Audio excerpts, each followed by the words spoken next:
What's up, guys? Welcome back to the channel. Here we are with another reaction. In this one we have, I never saw these kitchen items before moving to England.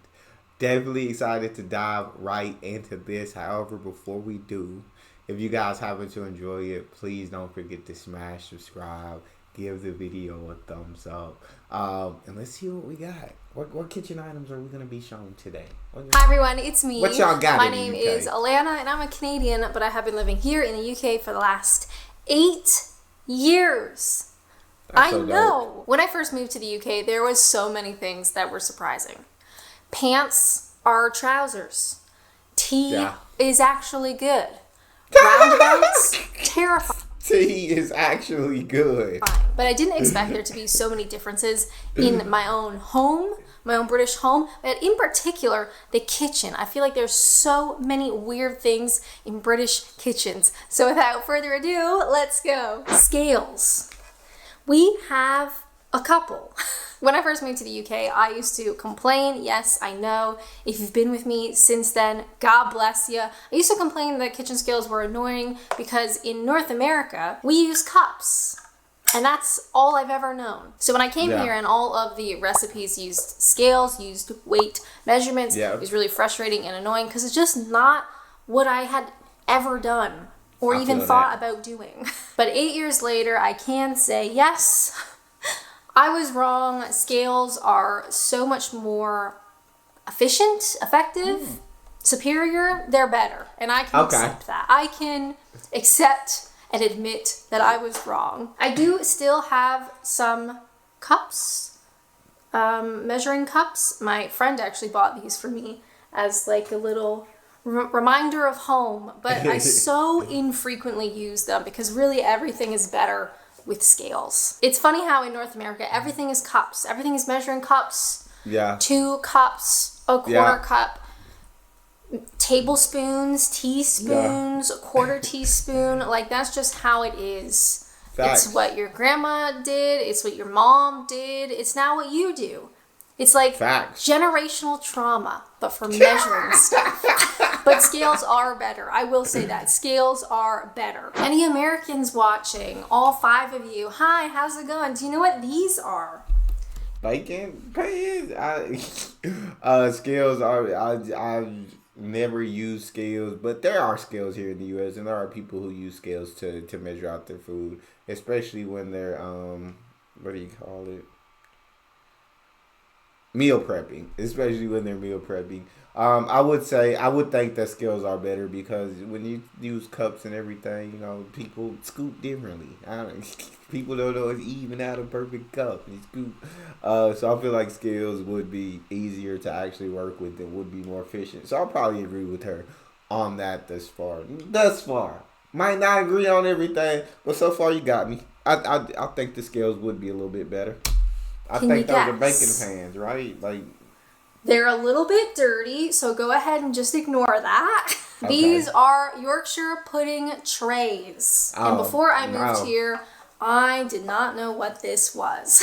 In my humble opinion, I think the Yorkshire pudding is one of the most important and or best items of a Sunday roast. Leave a comment down below. What's the best item of a Sunday roast? Yorkshire puddings, right? And obviously a Sunday roast is extremely popular and common here in England, but it's not in Canada or the US. It's just, it just isn't. I will say though, story time. When I was a kid, we would go visit my grandma and grandpa on the one side.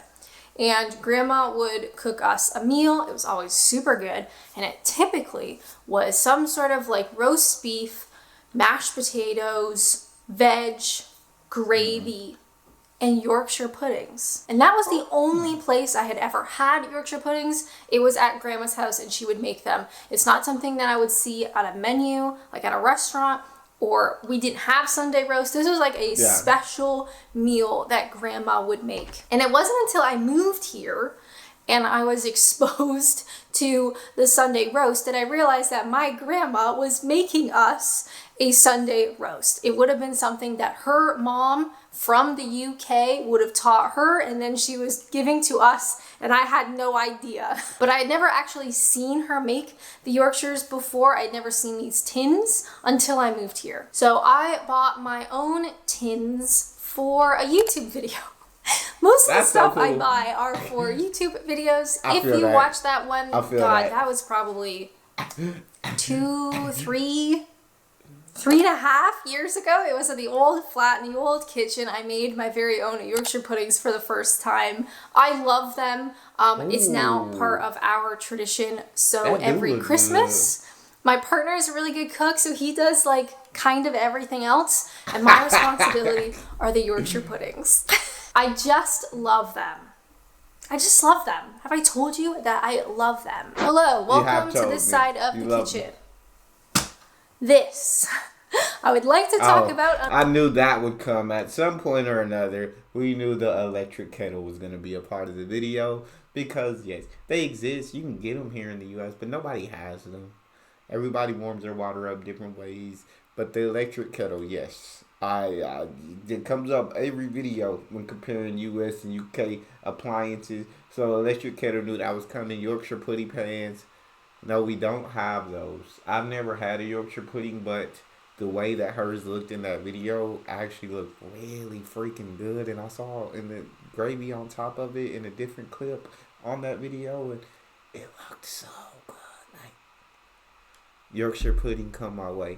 I guess I got to figure out how to make them because I want to try it too. An electric kettle. Bear with me. Now, yes, technically, I did know what an electric kettle was. Yeah. I didn't grow up under a rock. But this is something that's very different. So just give me a second. Let me explain. While you are watching this video, have a think in your flat, house, mansion. How wonderful. What appliances are currently on your countertop? The ones that you leave out. So maybe that's a toaster. Maybe that's a microwave. Air fryer. Maybe that's, you get the little pots with like your spatulas and your flippers and stuff in it. Got that. That's not an appliance. Forget I said that. But I was like, got that. Your toaster doesn't just chill on the counter. I actually put it in, my wife puts it in the thing. And so I have to pull it out every time I need to use it. But only appliance, I guess, that we just have out. That's like the oven, of course, but I guess I don't know if that's considered an appliance or not. I'm going to assume it is. But the only appliance really is the air fryer that we have out on the counter. Everything else is usually put up somewhere in the cabinets or somewhere.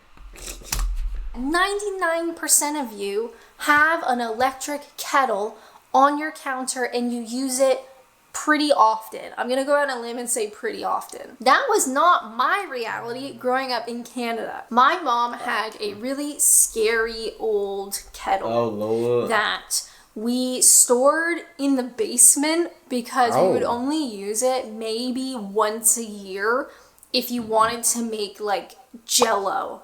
What do you call that here? Like jelly. You know, like the dessert, like the gelatin dessert, and you like use boiling water in the little packet. And maybe we would do that literally once a year for some dessert thing. And that was it. The kettle lived in the basement and it was often forgotten about because nobody used it and nobody needed it. Now that I live in England, this is our kettle. He's a good lad. He is boiled sometimes twice a day, 3 times a day. My partner and I both have pour over coffee in the morning. So we boil the kettle. Maybe you have a tea. In the wintertime, or maybe like a sleepy time tea before bed. We use this all the time now, and it is a staple in my English kitchen. And I would literally die without it. And also, one last point about electric kettles. I did an experiment last time I was in Canada. I bought my mom a newer kettle because we were going to use it when I would go visit. It's a long story. I bought my mom a kettle, a nice, good electric kettle, right? It should last a long time. We boiled a liter of water, and I want to say it took 6 minutes to boil back in Canada. So imagine waiting 6 minutes for this kettle to boil. Here, that's a good decent old amount of kettle. time. This, for a liter, takes, I think, just over 2 minutes. That's a big difference. Incredible, but kind of off topic. And with an electric... But it is kind of on topic, though, because it makes it more understandable why they aren't used in the U.S. And we reacted to a video recently where it says the UK plugs have, they deliver double the power that the U.S. plug would. And so that is why the water boils a lot faster, because they're getting more power. But yeah, that would be a big reason of why they wouldn't be used here in the U.S. Because it just take too long. Ain't nobody trying to wait. They hey, throw it in the microwave, let it boil up. It's gonna boil quick, or throw it on the oven, turn it on high. So yeah, we're a little impatient. When 6 minutes compared to 2 minutes is a humongous difference. It may seem like a little bit difference, but when you're hungry or when you're thirsty or when you need that water boiled fast, it's a big difference. So I appreciate her for throwing that in there, because that is a valid reason for electric kettles, to not be such a common thing in the U.S. as it is in the U.K. Or she says Canada. My bad. I apologize. I'm in the U.S., so I always compare it back to the U.S. Kettle, of course, you have to have abundance of mugs. Plain mugs, big mugs, funny mugs, tons of them, a variety. And honestly, it is so hard not to buy mugs every time I see them. I can imagine. I want a collection. I know it's not needed. I don't have the space for it, but I see a nice mug and I just can't help myself. I did used to have the infamous Sports Direct mug, the one that fits 6 liters, but I dropped it and I was absolutely devastated. But this is part. This is part of my mug assortment collection. A new recent favorite. Shout out to Jamie who sent this to my P.O. box. I did a video about Bullseye. If you haven't watched it, go check it out. And this is a heat-changing mug. When the picture shows up when it gets hot, I absolutely love it. Who doesn't love a bit of bully? Washing machine. That's legit really cool. Love that. I haven't tidied up yet. Just ignore the mess. Yes, I have seen washing machines in North America. Surprise. Of course. Shocking, I know. But I've never seen it in the kitchen. That is very British. Yes. Can we say broadly European? It's not something you see in North America. Back home in Canada, I lived in a variety of different homes. I also lived in my own flat, my own apartment. And I lived in a house in college, so a student house. Okay. And every property had a laundry room. So typically it's in the basement because you kind of want it out of the way. But it would be a room for your washing machine, your dryer, maybe a space to hang stuff up that can't go in the dryer. Just a laundry room. But of course, where homes are a lot smaller here than what I'm used to back in Canada, where do you put the washing machine? In the kitchen, of course. There you go. Ours lives right here. There you go. It's exciting, isn't it? When it gets near the end of the cycle, my God, does this thing make a noise. And I don't own a dryer. We used to have, in the old property, we had the 2-in-1. So it was like a washing machine, and then it could also do a dryer function. But the dryer function sucked, and it was always still quite wet afterwards, and it would run for so long that you end up having to hang it up anyway. So this one's just a washing machine on its own, and then we have a drying rack thing in the kitchen, which is fun. So you have people over, you're having a nice dinner party, and there's a bunch of drying laundry in the corner. There you go. You gotta make do with the space that you have. But having this in the kitchen was very surprising and unusual to me. It's very weird. While we're over here, if we just scoop a little bit closer. Hi, you doing all right? If you're enjoying this video and you want to support me directly while getting exclusive content, please consider joining me on YouTube memberships. There should be a join button on this page. I post a full-length video there every week. Anyway, today we're talking about butter. I'm just saying I got a membership page too if you just want to join. But yeah, go join her membership. She's awesome. Anyways, washing machines in the kitchen. Knew this. Seen plenty of UK videos. I'm not mad at it. I'm not mad at a washing machine in the kitchen. Now I would love to hear this noise it makes when it's almost done with the load, because if it's too loud or if it's too noisy or if it's too annoying, it may make me rethink things. But I'm not mad at a washing machine in the kitchen, right? You just, hey, right there. I'm in the kitchen all the time. Easy for me to do laundry in the kitchen. But yeah, every apartment or that I've lived in, or every home, you have a separate room for washer machine and dryer machine. Or in the UK, they got the 2-in-1, which she said the one that she had sucked. But y'all let me know in the comment section. Is this some good for 2-for-1s out there, like 2-in-1s that wash very well, but also dry very well? And then I've never hung my clothes up to dry. I've always threw them in the dryer, so it's just convenient, I guess, for me to have a dryer. I can't imagine life without it.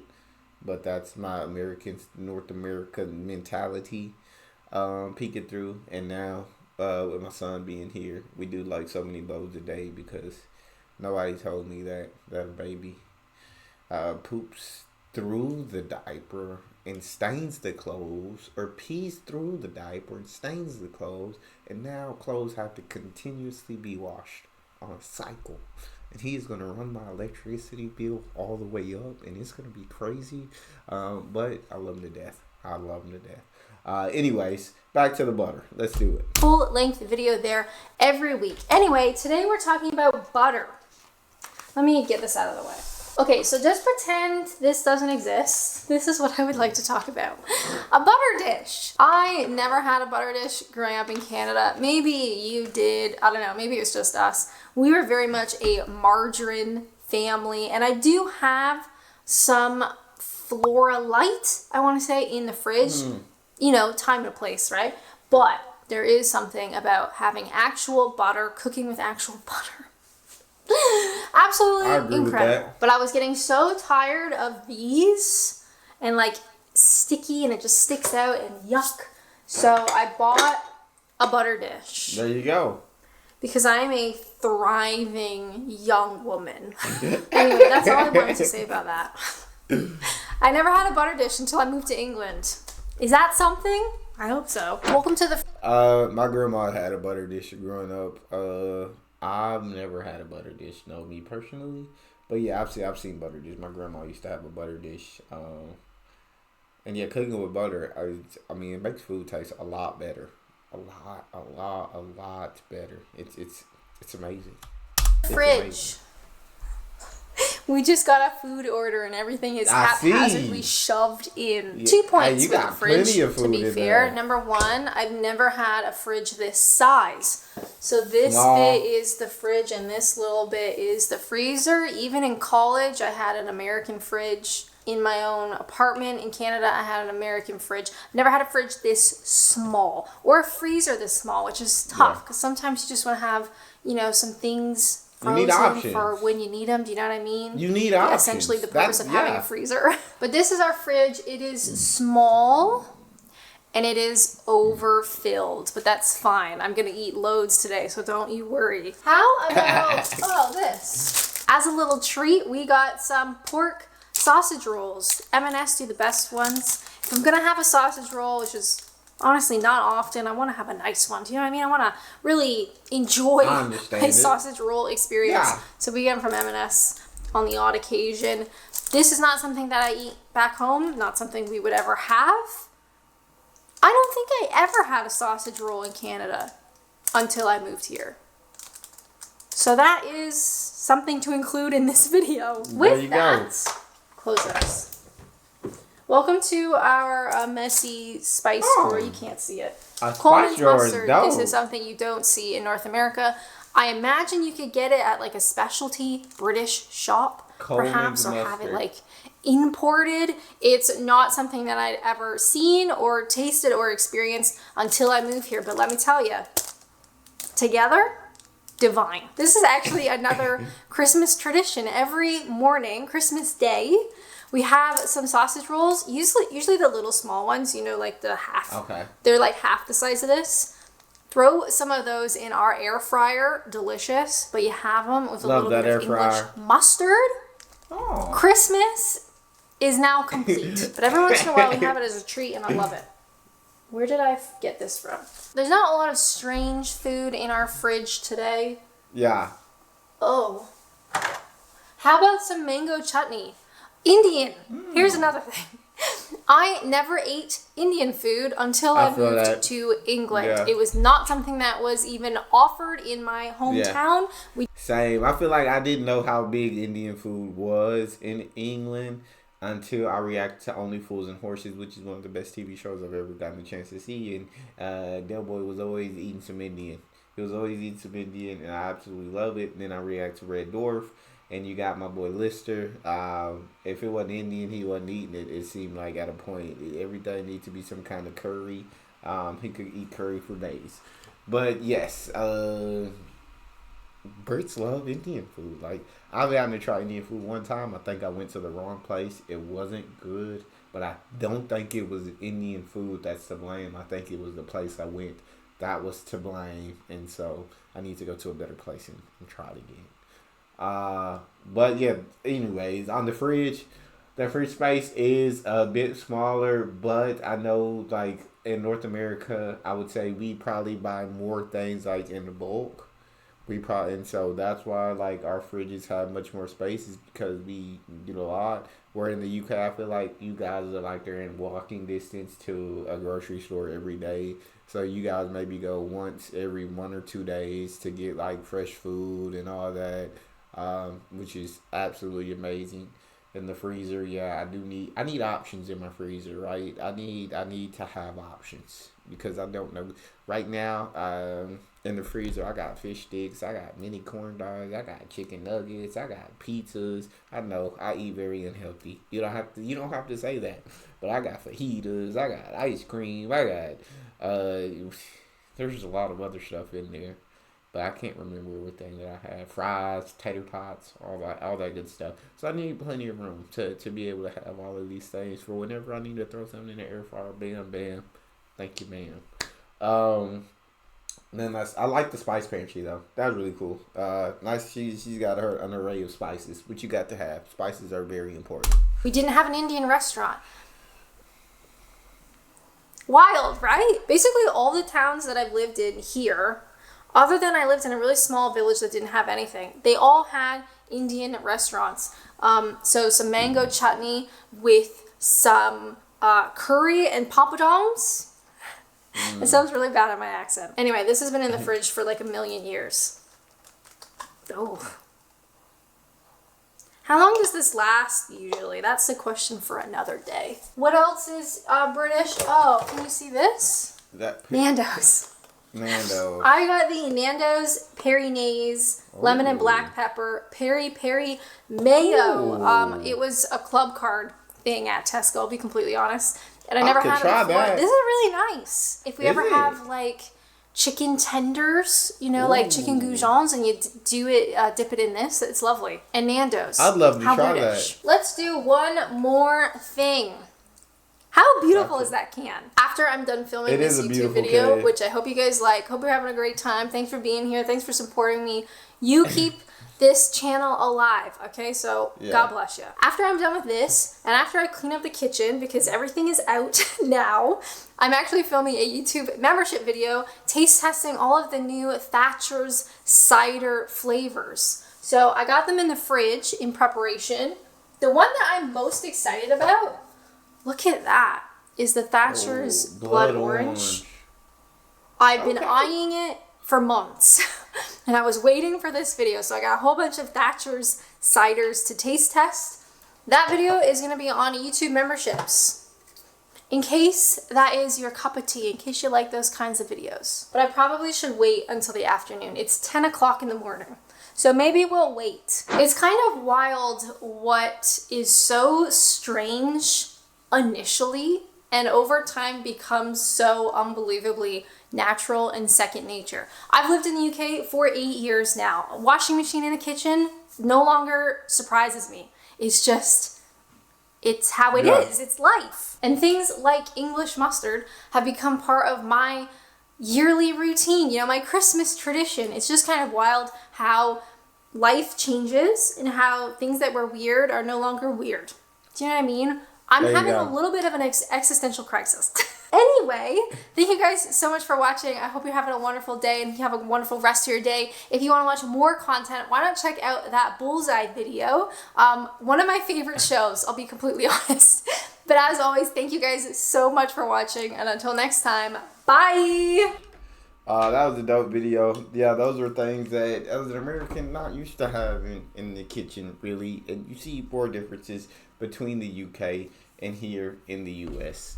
And so, but overall, really, really dope video to kind of see those differences between the two countries and what you guys have in the kitchen and I guess what we don't have in the kitchen. That's all we have. If you enjoyed, please don't forget to subscribe. Give the video a thumbs up. Check out the next one. See y'all next time.